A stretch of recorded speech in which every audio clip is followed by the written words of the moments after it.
Hello, and welcome to DRODology. This is my new channel that is all about the puzzle game series DROD, Deadly Rooms of Death. And what I've decided to do is, I wanted to kind of go into making videos kind of showing solutions for different puzzles throughout this series. And I know that there are places already where you can find solutions to DROD puzzles, and in fact, you can go to the Caravel Games forum and find plenty of hints about just about any puzzle you could name throughout the entirety of the series history. But what I wanted to kind of do was kind of go through more the process of solving the puzzles and kind of talking through the different elements and how they work and how they come together in the puzzle. And for those of you who don't know what DROD is, it's basically a puzzle game. And I figured what I could do is to give you an idea of what it's like. I would just go through the tutorial that goes through the basics, so that's what we're going to be doing in this video. So I'll read off the text for you. So in DROD, you play the role of a Smite Master, a professional dungeon exterminator. The nobility's dungeons often need to be cleaned of monster infestations, so Smite Mastery is a profession taken seriously in the world of the 8th. The Budkin family line each trained to be a Smite Master in Clearing School, which is run by the Guild of Smite Masters. This tutorial shares part of Bethro Budkin's early experience at Clearing School. Please press any key or click the mouse to begin, and I'll do that. Bethro, let's get your lesson started. To move, you press the keys on your numeric keypad. 8 for up, 2 for down, 4 for left, 6 for right. Follow me up to the north room and we'll continue. Easy. Alright, so... Yeah, so we can exit the tutorial early, but I won't be doing that. A few other things to note is I am starting off in DROD Second Sky, which is the 5th game in the series. You'll need to use your sword too, of course. The W and Q keys will turn your sword clockwise and counterclockwise. Hit the 2 orbs in this room to open the yellow doors. So there might be spoilers. I'm going to be looking at the rooms kind of one at a time, so I don't expect there to be a lot of spoilers for it, but if that's something that you're concerned about, you might want to be aware of that, and I might warn at the beginning if there are going to be spoilers in certain videos. The other thing is that although we are touching on the tutorial here, once I really get started, I'm going to be going straight into the deep end in terms of puzzle difficulty. So for those of you who are brand new to this, this series might not be the best introduction to DROD, and maybe once I've built up a backlog of videos, I may kind of assemble a playlist of stuff that might be good for kind of introducing the elements of the game gently, but who knows. In any case, so what we're looking at here are orbs and yellow doors. Excellent. And you can hit a door with or an orb with your sword. Well done. All right, let's go. And it'll activate one of the doors. And one of the useful things in the newer games is you can click on an orb, and it'll tell you what it does. And you can also click on a door, and it'll tell you which objects affect it. And the highlight here is in blue, which means it lowers the door. So if I hit this orb again, nothing would happen. A red highlight means it raises the door. And an orange highlight would mean that it toggles it back and forth. Let's make sure you can move diagonally. Use the 7, 9, 1, and 3 keys for that. So this is something that Follow me. players new to the game might find kind of unusual at first, because most games that take place on kind of this grid format tend to restrict you to, up, down, left, and right. Whereas in DROD you have a lot more freedom of movement to move in any one of the 8 directions, which is very useful a lot of the time. And you can see it does seem a little bit counterintuitive that you can move through these completely closed off gaps, but it is something that does come into play a lot of the time. Press 5 to wait instead of making a move. And if I wait, then she walks ahead of me, so I can do that. Restarting a room. Press R at any time to restart the current room from where you entered. Use this if you ever get stuck to try the room again. So if I press R, Press 5 to wait instead of making a move. then the room restarts. Move undo. Alternately, pressing backspace will allow you to undo the last move you have made. Use undo to fix a mistake, or even rewind death if you press it fast enough when you die. So if I press backspace, I go back, and you can only go back a maximum of 1 move. So if you mess up 2 or 3 moves ahead, then you're kind of stuck, and you'd have to restart. You can configure undo settings, so on. Not something that we'll really be seeing. Checkpoints. Touching an X checkpoint saves your progress in the middle of a room. Although you have unlimited lives, checkpoints help you continue play from that point if you die instead of having to replay the room from the beginning. If you hit R to restart after touching a checkpoint, you will rewind play to the last time you touched the checkpoint. Pressing R repeatedly will rewind time further through previous checkpoints, back to the moment you entered the room. So if I press R now, I'll go back, and I'll go back again. Hitting a second checkpoint won't override it. You can always kind of dial back to whatever checkpoint you want to use, although you can't dial forward, so you should be sure about what you're doing if you're jumping back multiple times.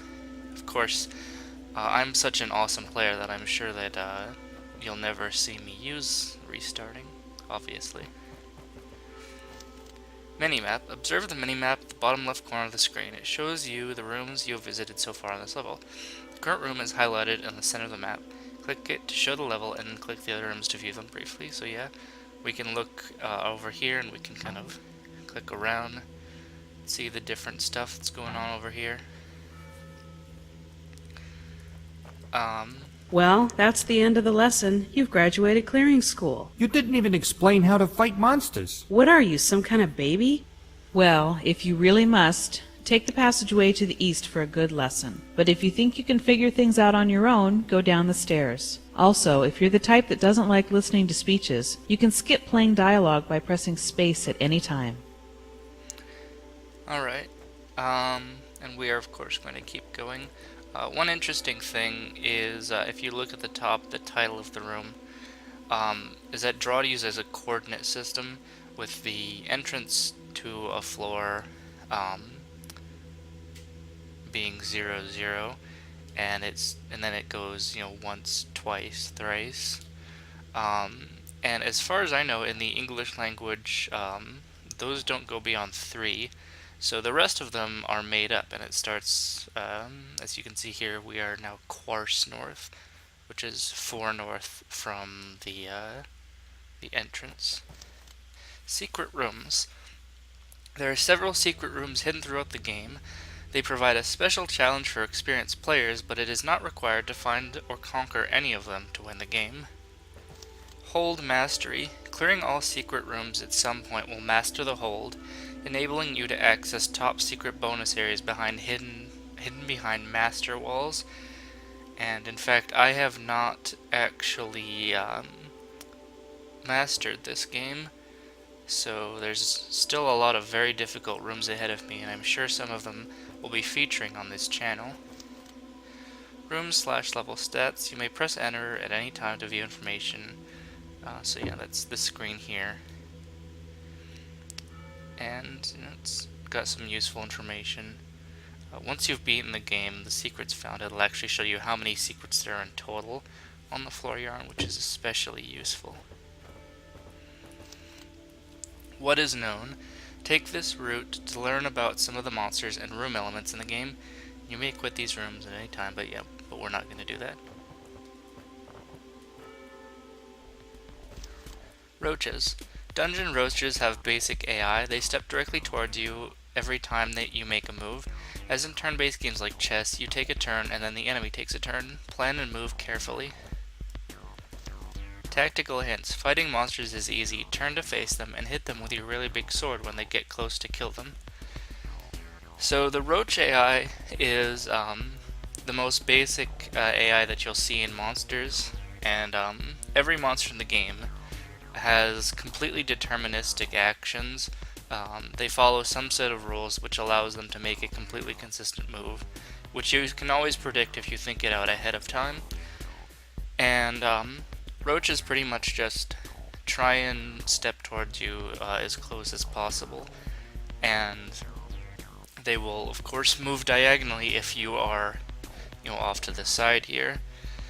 And when you move, the other monsters don't move instantaneously.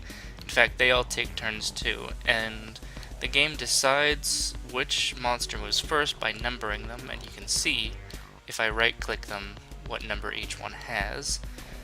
Most of the time this isn't really important, but there are some puzzles where it does matter, and it is something useful that's good to kind of keep in the back of your mind. Good work. Use the battle key plus on the numeric keypad by default to mirror your last move. Holding down this key may be helpful in fighting a large horde of monsters charging you, e.g. by swinging your sword back and forth. Not something I tend to use terribly often though. Queen roaches. They try to run away and hide from you. Every 30 turns, queens spawn baby roaches that soon hatch. Hint, watch the threat clock on the side of the screen. Prepare to fight new roaches when it reaches 30. So yeah, if you look on the left side of the screen, the threat clock is present when something matters about timing, and it tends to be a fairly important element, because a lot of monsters actually do depend on the timing and what turn it is, and the roach queens are one of the first ones where you kind of learn to pay attention to the clock. Remember to point your sword in the right direction before stepping next to a monster, so you kill it before it kills you. When we get to turn 30, we'll see that roaches spawn, and then we'll just kill the queen. Evil Eyes. They will attack you when they see you in their direct line of sight. A stab of your sword will finish them off. So Evil Eyes stay still, and if we click on it, we can see its line of sight, and when we step into there, it'll start to behave like a roach. One thing about roach AI is that when it tries to make a diagonal move and it's blocked, it will take the next best orthogonal move. They tend to prefer vertical movement over horizontal movement, so if they have a choice they'll go vertical, which does actually come up more often than you might think.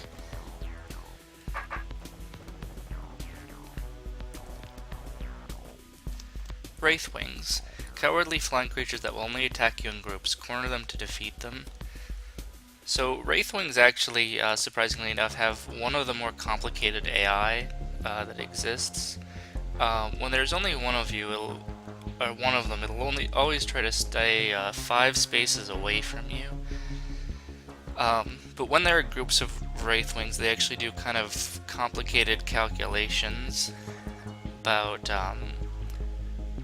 whether it's closer to another Wraithwing than to you. and this can cause them to kind of move in close to you and then suddenly change their minds and turn around. But you don't actually see groups of Wraithwings that often. Most of the time, Wraithwings are just used in puzzles where they have to be kind of moved around, since they can be manipulated in different ways than roaches, which are always just kind of moving closer to you. And the interesting thing about a lone Wraithwing is that it can never kill you. It's completely harmless because it's always moving away from you. And as you can see, I kind of made a mistake there because now I have to chase it to the other side of the room.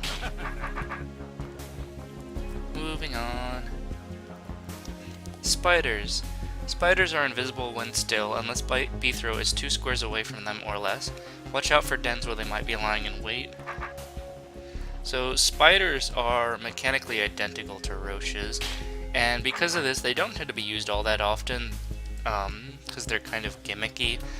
And once you know where they are, you don't have any trouble with them. It's kind of the puzzle equivalent of a jump scare where you're like, oh, there's a spider there, you got me, and then you start over and you kill it. And you may also notice that spiders can't hide from my cursor, so if I right click where one is, it'll show me that there's a spider there.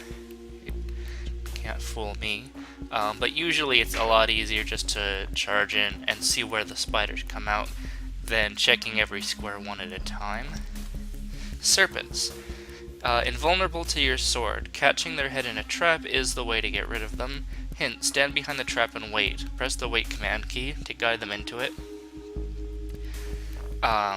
And serpents also have kind of one of the more complex movement types, because the way that they move is, first of all, they can't move diagonally like most monsters can. The other thing, which would be a bit harder to demonstrate here, is that whether they prefer horizontal or vertical movement when there's a choice on how best to reach you, their preference changes every 5 turns, and this can create some very meandering and difficult to predict movement. Rock golems, strong but dumb creatures that will fall apart into a pile of boulders when hit with your sword. So we'll hit these guys. And another interesting property of golems is that, unlike roaches, when they try to make a diagonal move and there's an obstacle there, they can't actually make an orthogonal move. So if I just kind of stay off to the side here, he can't reach me. And this makes them very easy to manipulate in environments filled with obstacles. And funnily enough, when you're killing a lot of golems, there tend to be a lot of obstacles. So if I move up here, he can kind of reach me now. So I'll kill him. Brains. Monsters usually charge towards you in straight lines, and you can hide behind obstacles to avoid them. Brains smartly guide monsters towards you along the quickest open path. Clean the room of brains to remove the effect. So, basically what brains do is they create kind of an invisible map of the shortest path to you from each point in the room. I think that's how it works. And the other monsters follow this path. Some of the monsters kind of vary up how they behave depending on their type, but generally they'll go from kind of going straight to navigating around obstacles to reach you. And so we'll go ahead and kill this guy, and we'll see when I kill the brain, the roach gets dumb again and it can't get to me now. So I'll just go ahead and stab that one. Force arrows. You may move across them as long as you don't try to move against the direction they point. Try out different ways to cross them. So if we step over a force arrow here, you'll see I can walk straight ahead, but I can't go back. And I can actually walk sideways through them. So you can see I can come in from this direction or this direction. So force arrows actually block you in 3 directions. One is straight on, and then at an angle against the arrow. And you can actually, some areas kind of feature the sideways arrows, and one counterintuitive thing is that you can in fact sidestep through them, so you shouldn't necessarily assume that you'll be completely blocked off when there are lines of diagonal arrows in the way. Ortho tiles. You are not allowed to move diagonally onto or off of these tiles. So if we will go in here, you'll see that we can't step diagonally. It blocks us off. And so this can kind of restrict your movement and create rather tricky situations where you have to maneuver very carefully. And I can attest to the fact that puzzles that combine serpents and ortho tiles are some of the most wretched in existence. Tunnels. To use a tunnel, move in the direction it faces while standing on it. You will exit at the next tunnel in that direction. So you can see if I enter this tunnel, come out the other side. So these are fairly simple. Tunnels can create some kind of counterintuitive effects. For example, if this tunnel was pointing north like it is, and then this tunnel up here was pointing east, this would become a one-way path, because I would actually come out on the east-facing tunnel, and then there would be no tunnel. This is east. There'd be no tunnel to the east, and it wouldn't be pointing south, so I couldn't go back the way I came. And it's kind of weird because you don't really expect tunnels to work that way, but that is in fact how they work, and they are sometimes used as one-way paths. Green doors. These open when all the deadly monsters in the room have been defeated. So these doors will often restrict your progress, and force you to beat the room before you can go on. Bombs and fuses. Step on the fuse to light it. It will burn further with each move you make. When the spark reaches the bomb, it will explode. Clicking on bombs will highlight their area of effect. So this is another useful thing. We can see it'll blow up the whole room. And in fact, if you have multiple bombs connected together, you'll see the entire chain of explosions, what result it'll have. So if we step on this fuse, boom. And now we can move on. Another interesting fact, if you look at the minimap right now, you'll see that this room is highlighted in red, and red rooms aren't finished yet. In order for a floor to be considered completed, all of the red rooms have to be solved. Secret rooms tend to show up in purple, and purple rooms aren't required to finish the floor, although they are required to for the whole to be considered mastered. Red doors and trapdoors. Trapdoors will fall down when you step off of them, but are not dangerous to stand on. Drop all the trapdoors in a room to open red doors. So if we step on these, boop, there it goes. Trapdoors and red doors reset each time you enter a room. If we go back, they're reset. In rare cases, you will have red doors kind of blocking your path to navigate through a room, which will require you to drop all of the trapdoors in order to continue every single time you go through it. They tend not to do that because it's pretty annoying when you do have to do that every time for a room that you've already solved. Also, it's kind of funny, most maps don't actually extend this far, so you don't tend to see words like septants. So I guess that's kind of a nifty thing about the tutorial, is that it demonstrates how high it goes, and I kind of wonder what the size limit is. I'm really not sure. I guess they have to run out of number words eventually. Maybe they don't, I don't know. Seep. Seep live within the walls. They will jump out and grab you if you stand too close. To kill them, either stab them, destroy the wall they are in, or open the door they are in. So these pretty much behave like roaches, except for the fact that they move in the inside of walls, which can make them a little bit hard to maneuver around, since, you know, they're not just gonna line up in front of you. As you can see, you can, if there's no more wall, then the seeps are gone. Although exploding them probably did contribute a little bit to their being dead. Tar stuff. Blue tar blocks your way and needs to be stepped on a flat edge to break it up into baby tar blobs that will chase after you. Stab them before they reach you. So if we stab it on this rounded edge here, you'll see that nothing happens. If we stab it on the flat edge, then we can get them. And the baby tars just behave like roaches, so there's nothing really remarkable about them, except for the fact that they come out of tar. Tar blobs made up of only round corners cannot be damaged by your sword.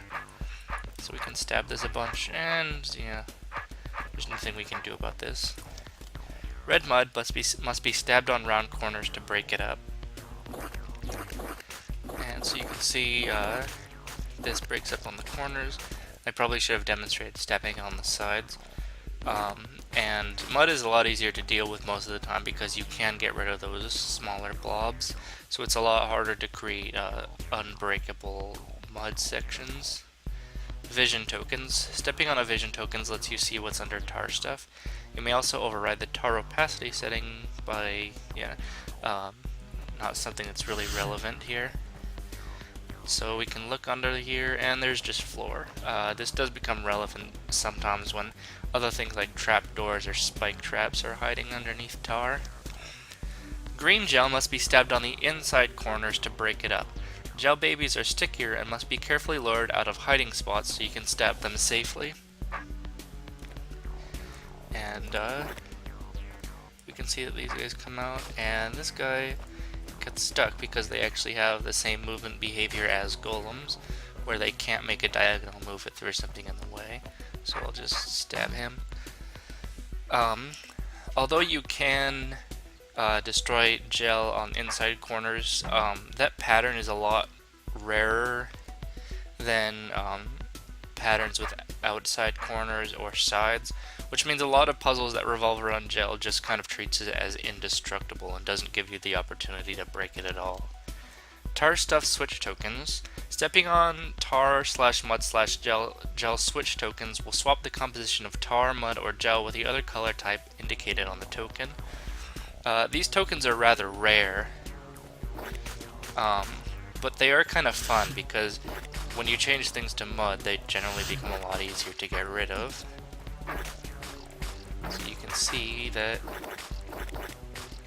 when I destroy all of this, and if I was really pedantic, I could go down and get that, but I think I'll skip it because there's not really any benefit. Knowing these things, you are prepared to make a name for yourself as a smite master. Move carefully, fight well. Good luck. There's a lot of other elements in the game, and I'll be explaining each of them as they come up and kind of going into the details as necessary. One interesting thing that I'm surprised they didn't cover is blue doors, and blue doors only drop when the entire floor is considered cleared. And so those generally block you from kind of continuing on through the game until you've solved all the puzzles on that floor. But there isn't one here, which is funny because you're kind of required to beat all these levels anyway. I don't know. But in any case, that's the end of the tutorial. This is our kind of floor cleared screen. You conquered the tutorial. Actually, a Smite Master completes 2 full years of training to receive his Clearing School certificate. Then he earns his real education one scar at a time over the course of decades spent beneath the surface, with only his really big sword to help him. So don't get all cocky because you made it through one little course in dungeon extermination. We're sending you down green, and you best learn some bladesmanship quick-like. Select Play New Game from the main menu to start the game, which of course I've already done. So, from here on, I'll be getting into the real meat of this channel, which is going to be individual rooms and showing how they're solved. So I will see you next time.